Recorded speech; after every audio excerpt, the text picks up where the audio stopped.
Yes ma'am. Yes ma'am.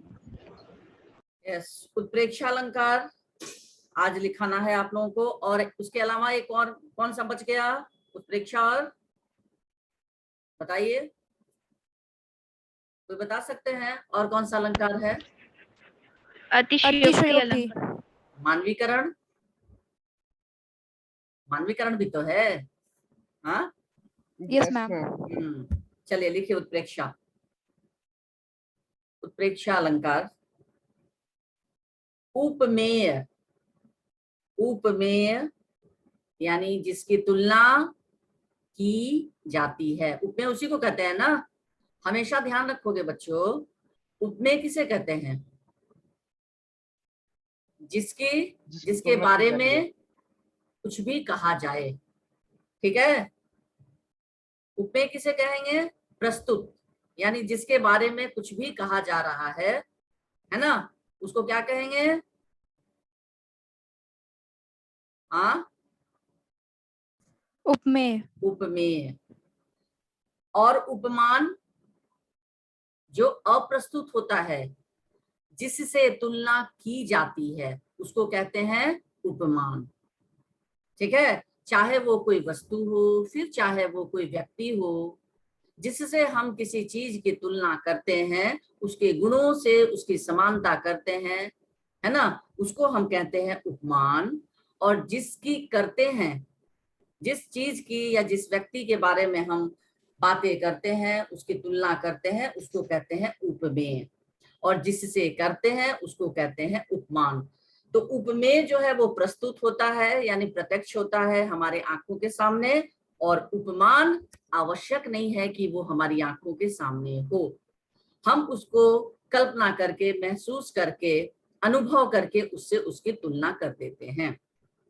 ठीक है, जैसे साधारणतया हम लोग बोलते हैं फूल के समान कोमल और सुंदर बच्चा। ठीक है, बात समझ में आ रही है सबको? फूल के समान सुंदर और कोमल बच्चा। अब हमारे सामने क्या फूल का होना जरूरी है? बताइए। No ma'am. कोई जरूरी नहीं है कि फूल जिससे हम तुलना कर रहे हैं, जिसके गुणों की हम व्याख्या कर रहे हैं, अगर किसी बच्चे को, बच्चा हमारे सामने है तो बच्चा जो हो गया वो प्रस्तुत हो गया, ठीक है, प्रत्यक्ष हो गया, जो हमारे सामने है। और हम उस बच्चे को गोद में लेकर कहते हैं कितना कोमल है ये बच्चा, इसके गाल कितने कोमल हैं, कितने सुंदर हैं, मानो फूल हो, कितना फूल के समान इसका चेहरा गुलाबी है, कितना कोमल है, कितना सुंदर है। तो बच्चों ये बताइए आप लोग कि हम हमारे सामने फूल तो नहीं है, लेकिन हम फूल की कोमलता, हम फूल की सुंदरता, है ना, उसके गुणों को महसूस करके, अनुभव करके, और उसके सुंदर रूप और उसके कोमलता को हम किस पर आरोपित कर रहे हैं बच्चों? किस पर आरोपित कर रहे हैं बताइए? बच्चा पे। बच्चे पर। गुड, हम बच्चे पर उसके गुण को आरोपित कर रहे हैं। फूल के सौंदर्य और फूल की कोमलता को हम बच्चे पर आरोपित कर रहे हैं, उसको, बच्चे को फूल के समान सुंदर मान रहे हैं, कोमल मान रहे हैं। तो इस तरह से उपमेय जो होता है वो प्रस्तुत को कहते हैं, और उपमान यानी जिससे हम तुलना कर रहे हैं वो आवश्यक नहीं है कि हमारे सामने हो, तो उसको हम अप्रस्तुत भी कहते हैं। ठीक है, बात समझ में आई सबको? यानी हम जिस चीज की तुलना कर रहे हैं, जिस व्यक्ति की तुलना कर रहे हैं, सामने उसका होना जरूरी है, ठीक है। और जिससे कर रहे हैं उसका सामने होना आवश्यक नहीं है, उसको हम अप्रस्तुत कहेंगे, अप्रत्यक्ष कहेंगे। क्लियर हुआ सबको? बात समझ में आई या नहीं? हाँ, यस मैम। सभी को समझ में आ रही है बात? हाँ, यस मैम। कितने बच्चे हैं, सबको समझ में आ यस रही है? मैम। यानी हम जिसकी Yes, तुलना ma'am. करते हैं उसका सामने रहना अनिवार्य है, और वही कहलाता है प्रस्तुत या प्रत्यक्ष। ठीक है, और जिससे तुलना करते हैं वो सामने नहीं भी रहे, लेकिन हम उसके गुणों के बारे में जानते हैं, उसके स्वभाव के बारे में जानते हैं। अब जैसे दुर्योधन को कहा जाता है कि सिंह के समान, सिंह के समान, व्याघ्र के समान हिंसक, क्रूर। तो क्यों? हमारे सामने सिंह का रहना जरूरी नहीं है, है ना, हम सिंह के गुणों को किस पर आरोपित करते हैं? उसको दुर्योधन को किसके समान मान लिए? सिंह के समान, क्रूर, अत्याचारी, हिंसक प्रवृत्ति का। ठीक है, तो किसी के स्वभाव को जब हम तुलना करने लगते हैं, किसी के गुणों को उस पर आरोपित करते हैं, उसको उसके समान मान लेते हैं, जब गुणों को आरोपित करते हैं तब वो रूपक अलंकार होगा। ठीक है, यानी सिंह की हिंसक प्रवृत्ति को हमने किस पर आरोपित किया? दुर्योधन पर। तब आरोपित करने का जब गुण आएगा तो वो रूपक होगा। और उपमा के लिए सा से सी अगर किसी पंक्ति में आता है तो ये वाचक शब्द, मैंने आप लोगों को बताया था कि उपमा के लिए 4 अंगों का होना जरूरी है। ठीक है, अब वो 4 अंग कौन कौन है? उपमेय, उपमान, समान धर्म और वाचक शब्द। तो समान धर्म यानी गुण जब समान हो, और वाचक शब्द यानी सा से सी अगर ये रहते हैं तो आप तुरंत समझ जाएंगे कि ये हाँ उपमा अलंकार है। अब है तीसरा एक अन्य उत्प्रेक्षा यानी उपमेय, ब्रैकेट में लिख लें प्रस्तुत, यानी हमारे सामने जो है उपमेय, प्रस्तुत में कल्पित उपमान। कल्पित, कल्प क आधा ल ह्रस्वीकार प त। कल्पित का क्या अर्थ होता है बच्चों, कोई बताए? कल्पित शब्द का क्या अर्थ होता है? मैम कल्पना शायद। कल्पना, कल्पना करके, इमेजिन, जिसको इमेजिनेशन कहते हैं, कल्पना करके। तो अप्रस्तुत उपमेय, प्रस्तुत में कल्पित उपमान, यानी जो हमारे सामने नहीं हम कल्पना करते हैं, है ना, उसे वैसा मान लेते हैं। उसको ब्रैकेट में लिखे, कल्पित उपमान के बगल में अप्रस्तुत, यानी जो हमारे सामने नहीं है हम उसको मान लेते हैं। अप्रस्तुत लिखे, सभी बच्चे लिख रहे हैं? हाँ, यस मैम।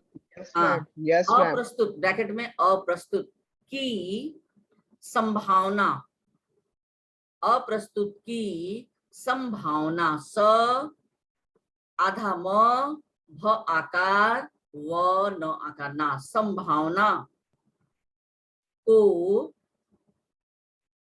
उत्प्रेक्षा कहते हैं। उत्प्रेक्षा को सिंगल इन्वर्टेड कॉमा में लिखोगे, को उत्प्रेक्षा, छोटा ऊ आधा त पर संयुक्त एकार अक्ष आकार, उत्प्रेक्षा कहते हैं।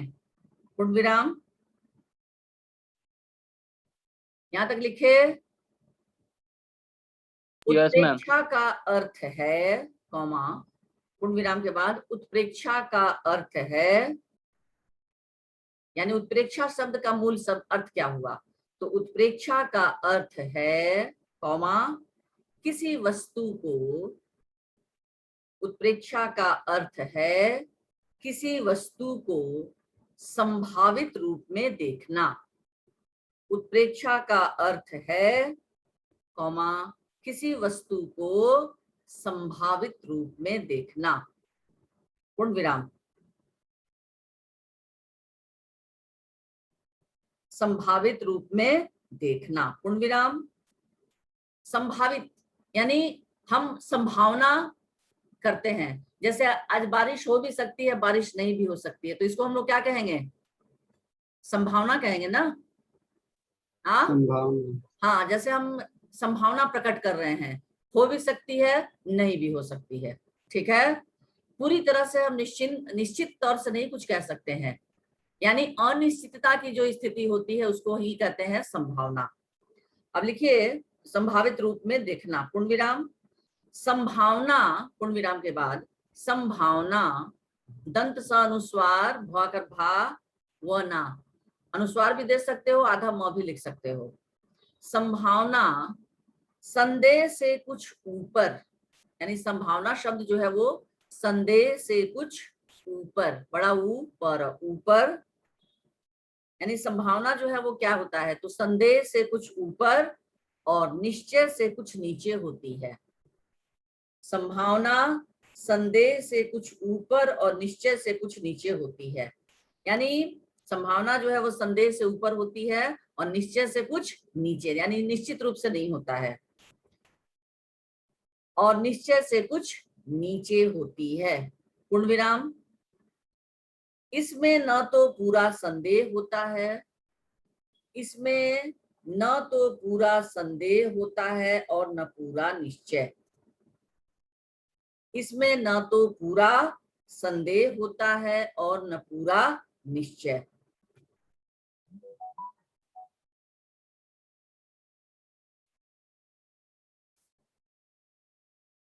देखिए, इसमें न तो पूरा संदेह होता है और न पूरा निश्चय। पूर्ण विराम। तात्पर्य यह है कि तात्पर्य यह है कि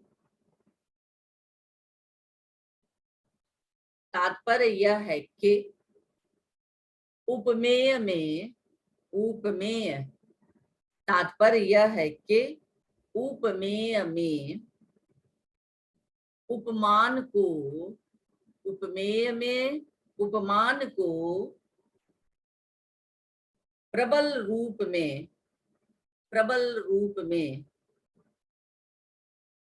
प्रबल रूप में कल्पना की आंखों से कल्पना की आंखों से कल्पना की आंखों से देखने की प्रक्रिया को प्रबल रूप में कल्पना की आंखों से देखने की प्रक्रिया को उत्प्रेक्षा अलंकार कहते हैं।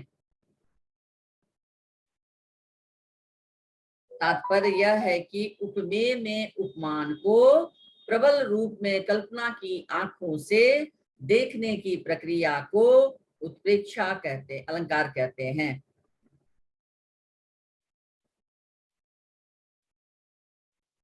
जैसे उदाहरण, उसके बाद लिखिए जैसे, जैसे लिखकर डैश, फिर मैं आगे इसको समझाती हूँ उत्प्रेक्षा को फिर से। जैसे पहले उदाहरण लिख लीजिए। लंबा होता ताड़ का वृक्ष जाता, लंबा होता ताड़ ताड़ लंबा होता ताड़ का वृक्ष जाता। पहली पंक्ति, लंबा होता ताड़ का वृक्ष जाता।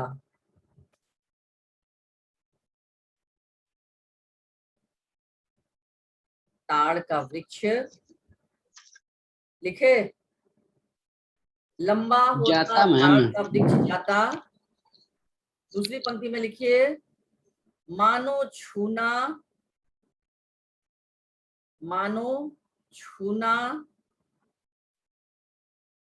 व्योम को चाहता। लंबा होता ताड़ का वृक्ष जाता, कौमा दूसरी पंक्ति में मानो छूना व्योम को चाहता, पूर्ण विराम। लंबा होता ताड़ का वृक्ष जाता, कौमा मानो छूना व्योम को चाहता, पूर्ण विराम। ये समझ में आया? इस उदाहरण का अर्थ किसी को समझ में आ रहा है? किसी बच्चे को? मैम, तार का पेड़ बहुत लंबा होता है। हाँ, और मानव उससे छूना चाहता है। किसको छूना चाहता है?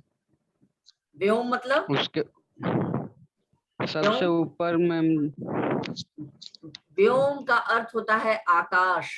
आप लोगों की पर्यायवाची बहुत कमजोर है, शब्द भंडार आप लोगों के पास नहीं है। व्योम का अर्थ होता है आकाश, आसमान, नभ, गगन। उसमें एक शब्द पर्यायवाची है आसमान का, आकाश का, व्योम। अगर आपको अर्थ पता होता तो आप तुरंत कहते, है ना? तो आप लोग अपने शब्द भंडार की राशि को थोड़ा बढ़ाएं, ठीक है? मैम, आकाश है। तो उत्प्रेक्षा अलंकार में जैसे कि कल्पना, आकाश को छूना चाहता है। मानो ऐसा लंबा जो ताड़ का वृक्ष है उसकी लंबाई को देखकर कवि कल्पना कर रहा है कि वो निरंतर लंबा होता जा रहा है, और उसके वृद्धि, उसके विकास, उसके बढ़ते हुए आकार को देखकर कवि ये कल्पना कर रहा है कि ऐसा लग रहा है कि वो आसमान को ही छूना चाहता है। ठीक है? तो यहाँ संभावना व्यक्त की जा रही है। ऐसा नहीं होता है कि कितना भी लंबा हो जाए ताड़ का पेड़ तो क्या वो आसमान को छू लेगा? हाँ, क्या छू सकता है? नहीं मैम, नहीं, कभी नहीं। तो यहाँ कवि कल्पना कर सकता है कल्पना करता है, संभावना प्रकट करता है कि इतना लंबा वृक्ष होता जा रहा है, ताड़ का पेड़ इतना लंबा हो रहा है कि मानो आसमान को छूना चाहता है। तो यहाँ पर पहले ही मैंने बताया कि उत्प्रेक्षा का अर्थ है किसी वस्तु को संभावित रूप में देखना, यानी हम उसमें संभावना प्रकट करते हैं। और तो संभावना जो है वो संदेह से कुछ ऊपर होता है और निश्चय से कुछ नीचे होता है। यानी निश्चित रूप से ये नहीं होता है कि वो आसमान को छू ही लेगा, लेकिन कवि संभावना व्यक्त करता है कि मानो, है ना, वो आसमान को छू ही लेगा। इसमें ना तो पूरी तरह से संदेह होता है और ना निश्चय ही होता है।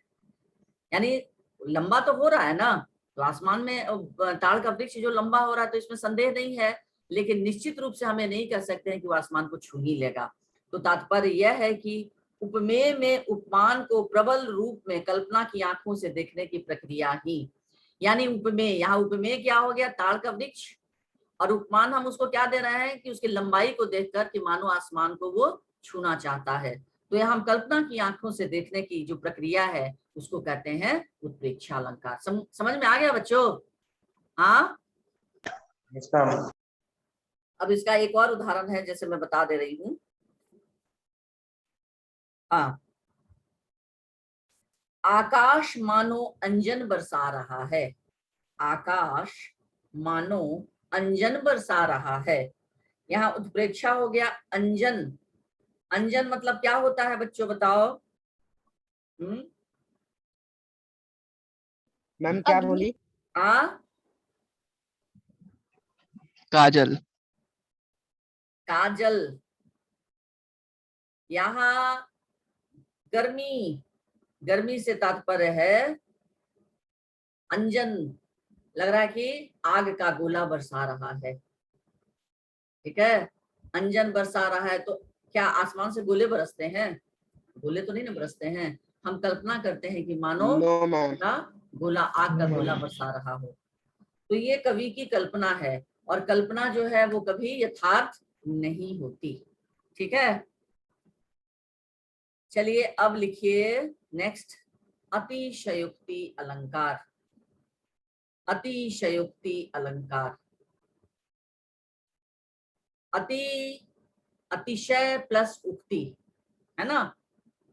चलिए लिखिए अतिशयोक्ति, अतहर्षिकार, वर्तनी पे ध्यान देंगे, अतहर्षिकार, तालाब विषय, य ओकार, कत संयुक्त हर्षिकार, यानी आधा क त हर्षिकार, अतिशयोक्ति अलंकार।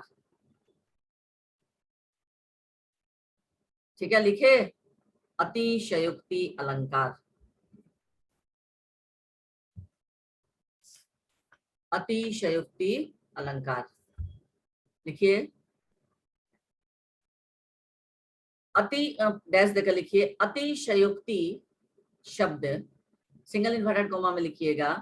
अतिशयोक्ति, इस शब्द को सिंगल इन्वर्टेड कोमा में लिखिएगा। अतिशयोक्ति शब्द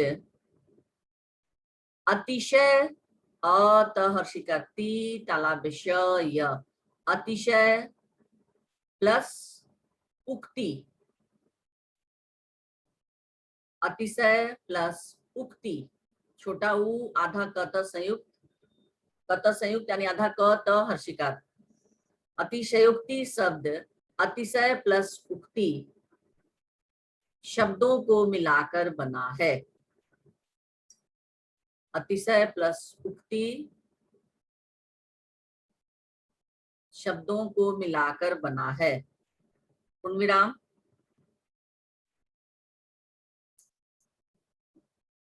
अतिशय पूर्ण विराम के बाद लिखिए, अतिशय शब्द का अर्थ है, या अतिशय शब्द का अर्थ होता है, अतिशय शब्द का अर्थ होता है आवश्यकता से अधिक।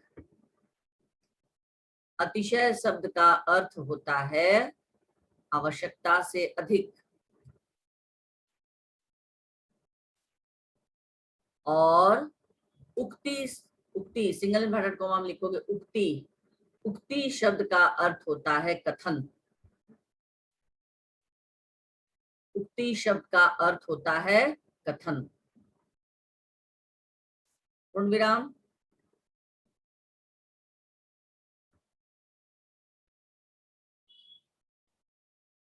पूर्ण विराम, अर्थात अर्थात जहां किसी कथन को अर्थात जहां किसी कथन को जहां किसी कथन को इतना बढ़ा चढ़ाकर वर्णन किया जाए, जहां किसी कथन को इतना बढ़ा चढ़ाकर में योजक चिन्ह होगा, जहां किसी कथन को इतना बढ़ा चढ़ाकर वर्णन किया जाए कि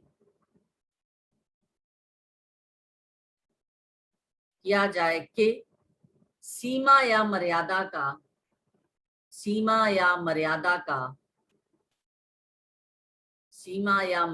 का उल्लंघन हो जाए।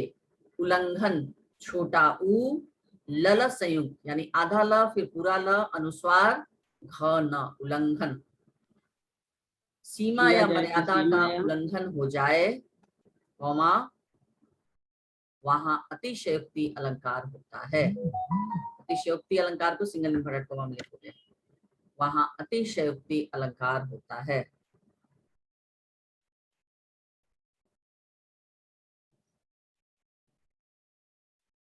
ठीक है,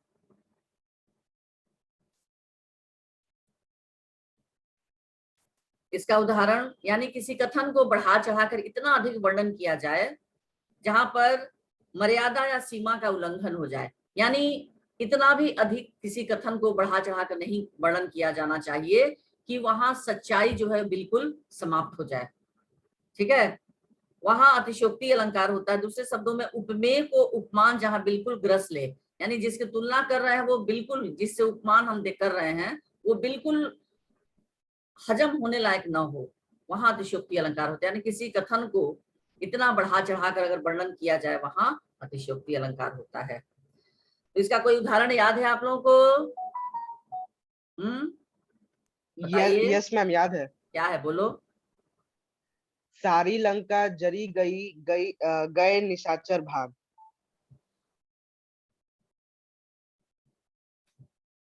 तो सारी लंका जली गई, गए निशाचर भाग, उसके आगे की पंक्ति। यस मैं उसके आगे की पंक्ति हाँ, नहीं याद है मैम, उसके आगे बंदर की की पंक्ति। पूंछ में अभी आग नहीं लगी, है ना? यस मैम, और सारी लंका जल गई। लिखिए बंदर की आग में, बंदर की पूंछ में, लिखिए बंदर की पूंछ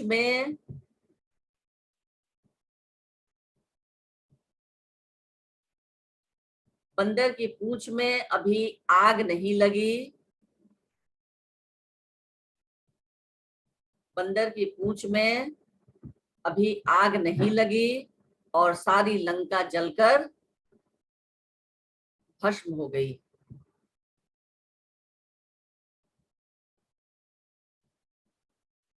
बंदर की पूंछ में अभी आग नहीं लगी और सारी लंका जलकर भस्म हो गई।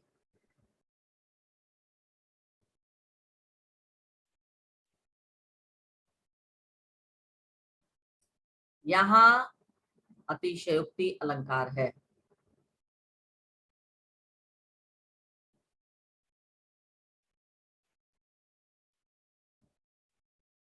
ना, कि अभी बंदर की पूंछ में लग न पाई आग। इसको लिखिए, अब इसको पंक्तियों को लिख लीजिए। बंदर की पूंछ में, कौमा, मैम हनुमान की पूंछ में, हनुमान की पूंछ में, हाँ बंदर हनुमान ने किया, हनुमान की पूंछ में लग न पाई आग। हनुमान की पूंछ में, कौमा, लग न पाई आग। हनुमान की पूंछ में लग न पाई आग, सारी लंका जल गई। सारी लंका जल गई, कौमा, गए निशाचर भाग। यहाँ निशाचर किसको कहा गया है, बताइए? राक्षसों को। हाँ, राक्षसों को मैम। राक्षसों को। या हनुमान की पूंछ में लग न पाई आग, अभी हनुमान की पूंछ में आग अभी नहीं लगी, तब तक सारी लंका जल कर भस्म हो गई और जितने दैत्य थे, जितने राक्षस थे, वो सब वहां से भाग गए। ये आपका अतिशयोक्ति अलंकार का उदाहरण है, यानी कथन को यहाँ बढ़ा चढ़ाकर। मैम फिर से एक बार बोल दीजिए। हनुमान की पूंछ में कौमा लग न पाई आग, हनुमान की पूंछ में लग न पाई आग, सारी लंका, यहाँ पर जर होगा, जल नहीं होगा, जर गई, सारी लंका जर गई, जर, जरना शब्द का अर्थ होता है जलना। सारी लंका जर गई, कौमा गए निशाचर भाग। और एक है और है महाराणा प्रताप के घोड़े का।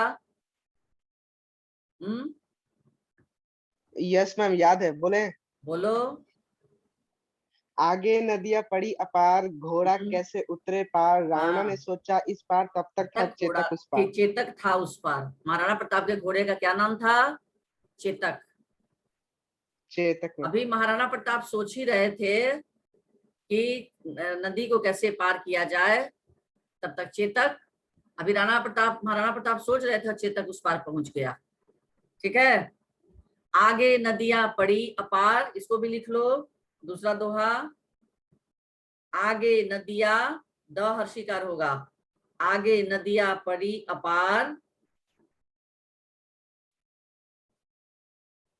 आगे नदियां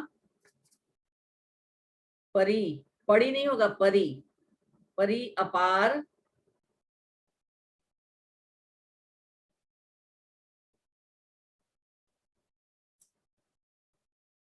घोड़ा कैसे उतरे पार,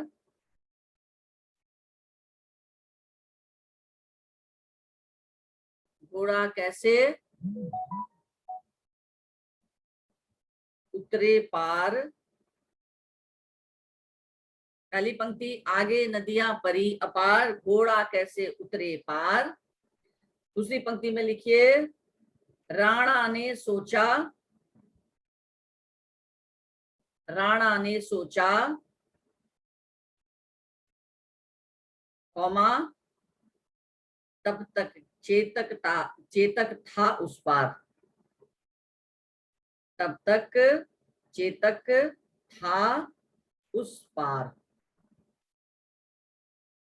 आगे नदियां परी अपार, घोड़ा कैसे उतरे पार, राणा ने सोचा तब तक चेतक था उस पार। इसका लिख लीजिए अर्थ। अभी महाराणा प्रताप गहरी नदी को देखकर, महाराणा प्रताप गहरी नदी को देखकर अभी सोच ही रहे थे, महाराणा प्रताप गहरी नदी को देखकर अभी सोच ही रहे थे कि घोड़े को लेकर उस पार कैसे जाएं, कि घोड़े को लेकर उस पार कैसे जाएं,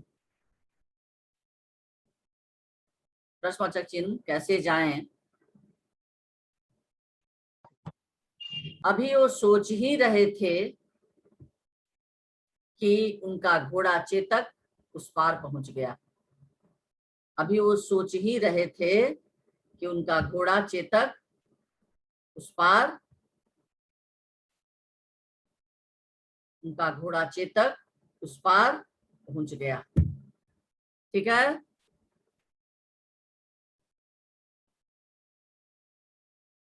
चेतक उस पार पहुंच गया, लिख लिए। अभी महाराणा प्रताप सोच ही रहे थे, तब तक उनका घोड़ा चेतक उस पार पहुंच गया। पूर्ण विराम। इन दोनों उदाहरणों में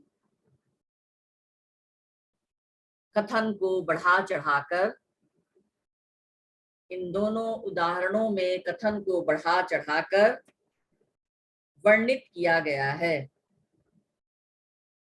इन दोनों उदाहरणों में कथन को बढ़ा चढ़ाकर वर्णित किया गया है। अतः यहाँ अतिशयोक्ति अलंकार है। अंतिम लिखिए मानवीकरण अलंकार। अंतिम मानवीकरण अलंकार जल्दी जल्दी लिखिए ताकि समाप्त हो। कल से मैं दूसरा चैप्टर आरंभ करूंगी। मानवीकरण, मा न व दीर्घिकार की क र और मूर्धन्य न, मानवीकरण अलंकार। जड़ अथवा अचेतन तत्वों पर, जड़ अथवा अचेतन तत्वों पर, परिभाषा इसकी लिखिए, जड़ अथवा अचेतन तत्वों पर मानवीय भावों, जड़ अथवा अचेतन तत्वों पर मानवीय भावों, कौमा संबंधों और क्रियाकलापों का, संबंधों और क्रियाकलापों का आरोप करके, क्रियाकलापों का आरोप करके उन्हें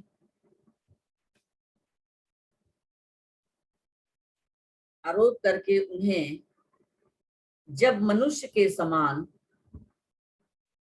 आरोप करके उन्हें जब मनुष्य के समान व्यवहार करते हुए, आरोप करके उन्हें जब मनुष्य के समान व्यवहार करते हुए दिखाया जाता है, व्यवहार करते हुए दिखाया जाता है, तो वहां मानवीकरण अलंकार होता है। तो वहां मानवीकरण अलंकार,